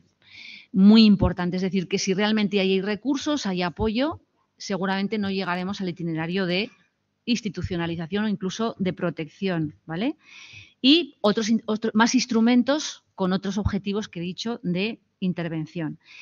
La decisión siempre casuística, con el interés superior del niño en el centro, en todo el proceso, teniendo en cuenta todo lo que ha dicho Catalina, que no lo voy a repetir, necesidades que también ha dicho Ana, de los niños, concretas necesidades, también sus capacidades y habilidades muy en cuenta en todo ese proceso de participación y su derecho a ser escuchado, que es realmente fundamental. Y habilitarlo también para niños con discapacidad, que allí no lo hay. Entonces, porque claro, es muy difícil, pero lo dice la observación del Comité de los Derechos del Niño, con independencia de la edad, con independencia de la situación de vulnerabilidad, porque cuanto más pequeños y con situaciones de discapacidad, más desprotegidos normalmente están. Bueno, no sé si me he extendido mucho. Es que a mí se me olvida, es que me están dando toques y me han dicho que bueno, Patricia Cuenca va a terminar en 5 minutos y Patricia y yo siempre competimos. Bueno, van a ganar la gente de discapacidad. O sea que... No, ni yo, es que me están mandando toques. Bueno, a efectos organizativos y para que Patricia no me gane por mucho otra vez, lo que plantearía es lo siguiente. Yo os diría muchas cosas, pero probablemente voy a tener más acceso a vosotras porque abuso de vuestra confianza que el resto de la gente. Entonces, propongo que abramos un turno de preguntas del público. Creo que hay una persona, ¿verdad, Laura, que nos ha pasado una pregunta por internet? O sea, le das la palabra a Nuria y luego el resto. Contención, por favor, en las preguntas. Digo, en la extensión de las preguntas, no en el número.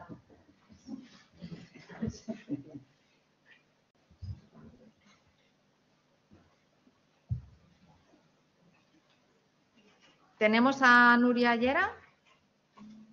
Nuria, ¿estás ahí? No.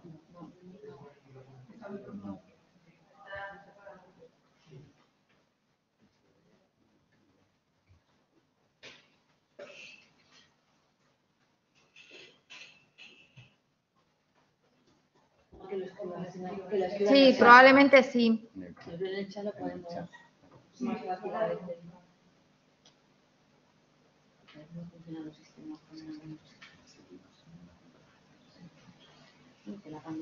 Vale, ¿está escribiendo Nuria? Vale, pues mientras le damos paso a Nuria, si os parece, vamos a recogerlas todas juntas, alguna pregunta de la sala. Lo siento, compañeras, va a venir todo de golpe. Venga, adelante. ¿Alguien de la sala quiere intervenir? Yo tengo muchas, ¿sí? Adelante. Por favor, identifícate para que puedan saberlo quienes no están aquí. Gracias. Bueno, soy Inés Guerrero de Plena Inclusión, por alusiones, Ana, justo también. Bueno, muy interesante, ¿no? Me encanta escucharos a todas y es verdad que justo quería preguntaros si habíais profundizado en esto que Ana comentaba, porque es verdad que en nuestra experiencia en trabajo en instituciones penitenciarias con personas con discapacidad intelectual, específicamente, estar en el sistema de protección en un recurso de tipo residencial no solo no es protector, sino que es un factor de riesgo para acabar en instituciones penitenciarias y para, bueno, pues en muchos casos no, consumo de sustancias. Entonces, no sé si teníais más información sobre esta parte, porque nos resulta especialmente interesante, ¿no? También lo ha comentado Ana, me parece, la parte, ¿no?, de qué pasa con los padres con discapacidad, ¿no? También, insisto, en nuestro especial colectivo de discapacidad intelectual nos resulta muy interesante tener un poco más de información porque creemos que está siendo un factor de riesgo para que esos hijos e hijas acaben institucionalizados y que sería necesario que el sistema de protección dispusiese de algunos apoyos más específicos que podrían mejorar esa situación. Y bueno, en general, ¿no? Creo que comparto todo lo que habéis ido comentando, ha sido muy interesante y sí que estas dos partes eran como las que más nos preocupaban y queríamos saber, ¿no?, si se podía profundizar un poco más en ello o cómo se va a recoger en el estudio. Gracias. ¿Tenemos a la persona que está online? ¿Nuria? Hola. Hola, Nuria, perdón.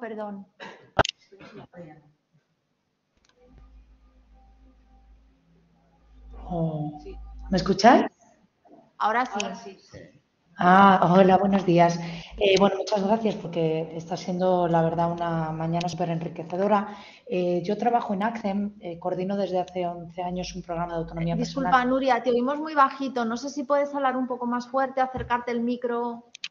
Sí, voy a intentarlo, ¿vale? Os comentaba que desde ACCEM, que es la entidad en la que trabajo, gestionamos tanto hogares de protección, hogares de los que se habla en los procesos de desinstitucionalización, unidades pequeñas, integradas en contextos normalizados de la sociedad y además gestionamos desde hace 11 años programas de autonomía personal que están pensados para población que sale de esos sistemas de protección, poblaciones tuteladas. Yo he hecho en falta en los procesos de desinstitucionalización varias cosas de las que sí que habéis hablado, yo creo que hoy de manera bastante correcta. Por un lado, reforzar, incluir como parte de alternativa de esos procesos de desinstitucionalización la prevención hacia ese riesgo, el poder apoyar a aquellas familias para evitar que se produzcan retiradas de tutela y, por tanto, que evitar ¿no?, que niños y niñas se encuentren en riesgo y que una vez han entrado en el proceso de institucionalización se continúe en ese trabajo en la reunificación familiar, que al final es el objeto en la intervención durante el acogimiento residencial, por ejemplo. Igualmente, he hecho en falta esa como alternativa para la desinstitucionalización, ese trabajo con las familias de origen, con las unidades convivenciales de esos niños y niñas que, como muy bien decíais ahora en esta última intervención, estos jóvenes al final vuelven a sus familias cuando cumplen los 18 años, vuelven a tener una intención de convivir con esas familias y creo que requieren de un acompañamiento puesto que se va a producir.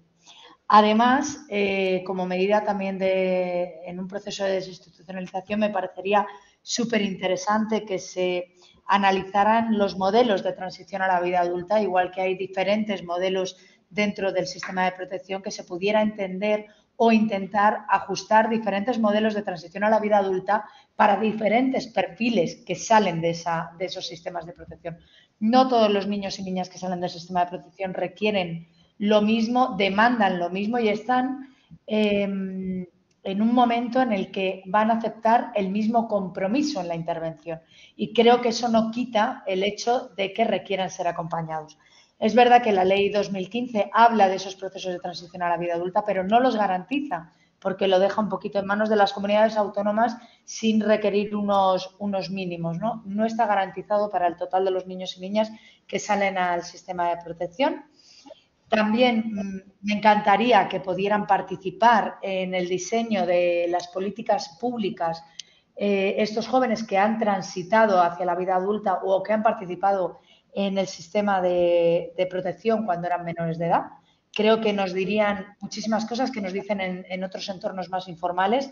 Creo que en investigaciones podría ser muy interesante que pudieran participar. Y por último, sí que me gustaría plantear la necesidad de que, puesto que muchas de las medidas de desinstitucionalización están gestionadas por entidades del tercer sector, como pueden ser los hogares de protección, se trabajara en mecanismos, herramientas que garantizaran la estabilidad de esos servicios. Hablábamos de vínculos, ¿no? Hablábamos de lo importante que es tener una figura de referencia profesionalizada. Eso no se puede lograr si las entidades del tercer sector no tienen una garantía en la estabilidad de sus recursos, en la estabilidad de sus servicios. Hablabais al principio también de licitación de algunos servicios. Creo que es importante matizar en estas cuestiones, unido sobre todo a lo que a nivel profesional estabais explicando muy bien. Y nada, quería trasladaros nuestra visión desde la experiencia de la gestión de recursos y servicios. Muchas gracias. Pues muchísimas gracias a ti, sin duda, igual que muchísimas gracias a Inés. ¿Más dudas, preguntas? ¿No? Vale, solo como las dos os habéis dirigido un poco al proyecto, me siento en la obligación de responder. Pues Inés, profundizaremos, ya que se visibiliza como importante, porque hasta el momento lo que tenemos son datos conjuntos de personas con discapacidad. Os pediremos ayuda, por supuesto, sin desagregar el tipo de discapacidad, y es verdad que el eje intelectual psicosocial puede ser un eje muy, muy importante a tener en cuenta.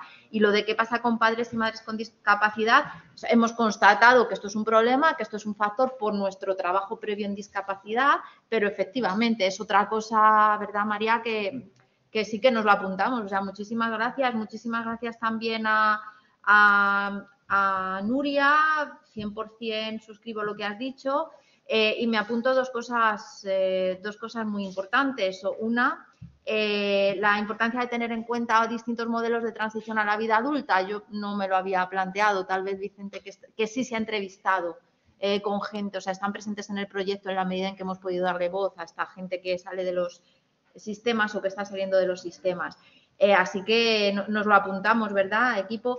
Y luego dices herramientas que garanticen la continuidad. Amén, hermana, me he apuntado aquí, sí, desde luego, por supuesto. Y esto tiene que ver un poco con unas de las cosas que planteabais vosotras, que igual es que no lo hemos visto bien o no lo hemos sabido expresar, y te voy a pedir ayuda, María, que es la cuestión de los factores jurídicos. Los factores jurídicos son estas cosas que decíais. Hay un procedimiento que regula cómo se activa. Primero, no hay normas que regulen o que nos obliguen a prevención primaria. No hay una coordinación, esto depende de normas en distintos niveles, pero depende de normas y no solo de políticas públicas. Los tiempos son muy largos, no existen protocolos que haya que seguir necesariamente, las competencias están muy repartidas.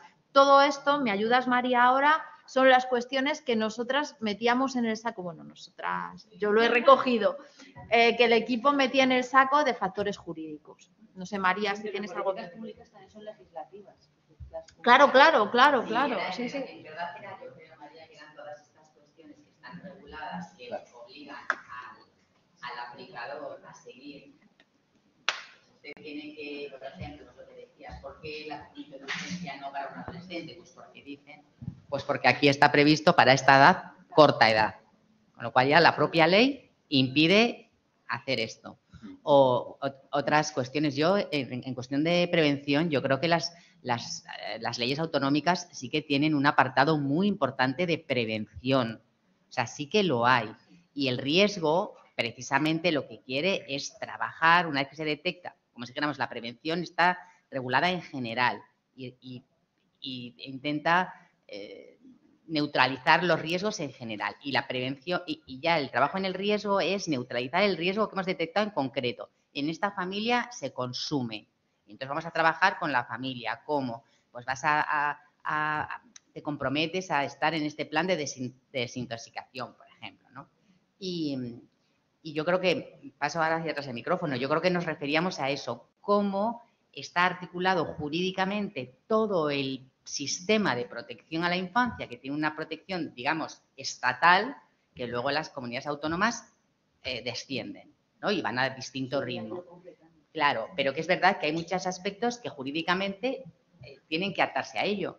Incluso, y esto va a sonar horrible que lo diga una catedrática de Derecho Civil, pero incluso el respeto absoluto de los derechos de los niños a veces les mantiene y ¿cómo diría yo? Y ya les ata al sistema de protección. Porque igual el sistema no se ha respetado, imagina, el procedimiento, el juez nos dice, usted esto lo ha hecho mal, el niño que vuelva, y cuando el niño vuelve ya no está integrado en acogimiento, sino que ya va a residencia. Y esto lo dicen en los servicios. Los propios servicios. Sabemos que cuando este niño sale por la puerta porque nos han dicho, ustedes lo han hecho mal, que vuelva con la familia es de riesgo, la familia no está preparada para recibirle y este niño en 2 años vuelve al sistema, pero ya no con esa edad corta que tenía, que nos permitía un acogimiento familiar más o en extensa o tal, sino que ahora me vuelve con 11 años y ya muy vapuleado. Sí, claro, sí, el factor tiempo es el que es básico. Ana, cuando nosotras subrayábamos la cantidad, mientras pasamos el micrófono a María, la cantidad de niños, sobre todo niños, adolescentes que hay en los sistemas, es cierto que no hemos comparado el dato con la cantidad de niños que hay, o sea, en acogimiento residencial, con la cantidad de chicos de esta edad en el sistema de protección, pero una de las cosas que veíamos es esto, cómo al final los fallos en el sistema llegan a que ese niño se va haciendo mayor y ya a partir de los 11 años muy pocas familias van a estar dispuestas a acoger a ese niño o a esa niña. Y seguramente los niños tampoco están dispuestos. Bueno, también, bueno, sí, también, sí. Las familias no quieren porque el niño no quiere. ¿Sabes? Pero si tú eres un niño de 11 años que es un amor y que quiere, las familias quieren. Lo que no quieren las familias es, como tú no quieres, que además ya estás revuelto y además estás muy adolescente. Sí, no, yo solamente, o sea, quería poner ese foco porque es verdad, y en las mesas de toma de decisiones de las medidas de tutela lo ves cada día, lo que más te llega son adolescentes. Yo creo que ese puede ser un factor, pero el factor es la incapacidad de intervenir antes. Es decir, ese niño de repente salta y normalmente, bueno, ha tenido 3, ha tenido 4, ya está en la misma familia, etcétera. Pero yo me refería sobre todo, ahí está Carmen, a que no olvidemos a los otros, ¿sabes? O sea, que sí que es verdad, pero que precisamente trabajar, cuanto antes trabajemos, más garantías de éxito vamos a tener. Claro, lo cual también tiene que ver con un factor jurídico, que es fallos en lo que ahora lo entendió llamamos perfectamente, prevención sí. primaria, ¿no? Que lo planteaba muy bien Teresa. Es una familia que no tiene acceso al servicio de comedor, ya está, porque no va a poder dar de comer a esos niños, a lo mejor. Eso lo decíamos, María, aclaras y cerramos, Claro. porque es que ha venido el propio Rafael de Asís a decirnos que acabemos. Bueno. A ver, no solo rápidamente que efectivamente lo que nosotros tratamos de hacer en los factores contextuales jurídicos era englobar como todo este tipo de problemáticas que sí que detectábamos que a lo mejor no terminaban de encajar ni en comunitario, ni en social, etcétera, y que sí que creíamos que tiene la relevancia como para considerarse un factor de riesgo. Y en esa parte también nos permite ahondar en el tratamiento jurídico que se le da a determinados niños, niñas y adolescentes, como en el caso a lo mejor de los niños y niñas con discapacidad, por ejemplo, que es un tratamiento jurídico a lo mejor en la práctica distinto a lo que sí que dictan las normas internacionales y reglamentos nacionales, o sea, y normas nacionales también. Entonces, en esa parte, en la parte de jurídico, que nos queda mucho por desarrollar porque tenemos que ahondar en lo autonómico, tenemos que acudir un poco más a todo eso, nos queda tiempo. Es un poco como reunir todos esos factores que, si cabe, son incluso más importantes, porque lo que estamos sacando en principal conclusión al abordar en el ámbito de los factores de riesgo es que si bien los factores personales, tanto de progenitores o cuidadores principales como de niños y niñas son importantes, no es tan importante como el tratamiento jurídico que se ofrece, los mecanismos, los estándares, todo ese apoyo social previo y una vez se ha detectado el riesgo, sino también todo el contexto sociocultural en el que se mueven y todas esas ayudas que hay. Entonces sí que se está teniendo mucho en cuenta, como un estudio muy extenso, no está todavía en los informes como muy clarificado porque estamos como cogiendo de aquí y de allí para luego darle forma, pero sí que sepáis que todo ese enfoque preventivo, siendo la prevención lo principal, sí que se está teniendo en cuenta en el estudio. De hecho, yo diría que es el factor que más fuerza está cobrando dentro de lo que son las conclusiones de los distintos ámbitos. Y luego hay una ausencia probablemente en el estudio del acogimiento en familia extensa. Primero, porque no están tan protegidas en el resto de España ni tan vigiladas como en Aragón, por lo que cuenta ámbito 1. Él es ámbito 1. No están tan protegidas, no tenemos tantos datos, entonces, claro, entonces no tenemos tantos datos sobre cómo está ocurriendo esto. Claro, es muy difícil encontrarlo. Y luego... Sí, pero los datos y el seguimiento se hace desde los ayuntamientos. Claro. Y luego también porque yo tenía un prejuicio de partida que el grupo, que soy la que he redactado el resumen, me ha ayudado a vencer, que es acogimiento residencia, acogimiento residencial institución, acogimiento familiar, no. Y es cierto lo que planteaba Teresa, que es que en el equipo está desde el principio y yo no entendía los papeles en algunos de los ámbitos. Al final la familia es una institución. Entonces... Pero bueno, pero sí. Sí. Tal y como está, recoge muy bien lo que no se quiere hacer, ¿no? O sea, el impacto negativo de la institución. Sí, claro. Yo creo que una parte importante también de desarrollar un poco más la fase previa de prevención es que liga con esto precisamente, que es que ya el que la fase previa sea muy institucionalizante, porque el trabajo con servicios sociales realmente, ¿no? Cuando llegas a la detección, cuando se detecta el riesgo, al final si se declara una situación de riesgo, la manera en que se trabaja con esa familia ya es institucionalizante de por sí. No es que la familia vaya a ser institucionalizante, que podría, sino que el trabajo que se hace es desde una visión, es institucionalización pura. Entonces, las consecuencias al final es que la siguiente fase va a ser todavía peor. Entonces, yo creo que también por eso, ¿no? O sea, al final, en la situación de riesgo lo que tendría que hacer es poner en marcha la responsabilidad de servicios sociales para acompañar a esa familia y no poner el foco en la familia ahora tiene que cumplir con X, Y, Z. No, es que la administración tiene la obligación de acompañar a la familia para prevenir que se tenga que separar al niño de la familia. Y ese es el enfoque, ¿no?, en el que se intenta cambiar con la legislación, pero que todavía no se ha implementado.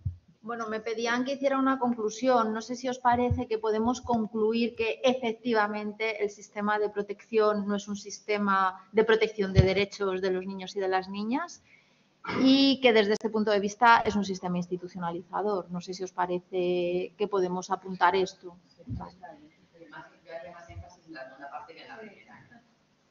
Vale.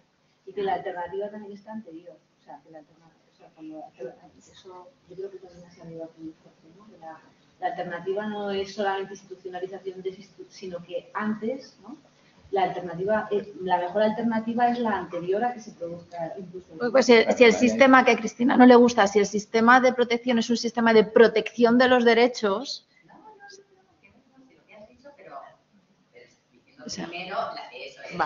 Vale, perfecto. Bueno, formalmente acabamos. Ahora, si nos queremos quedar hablando, es porque queremos. Vamos.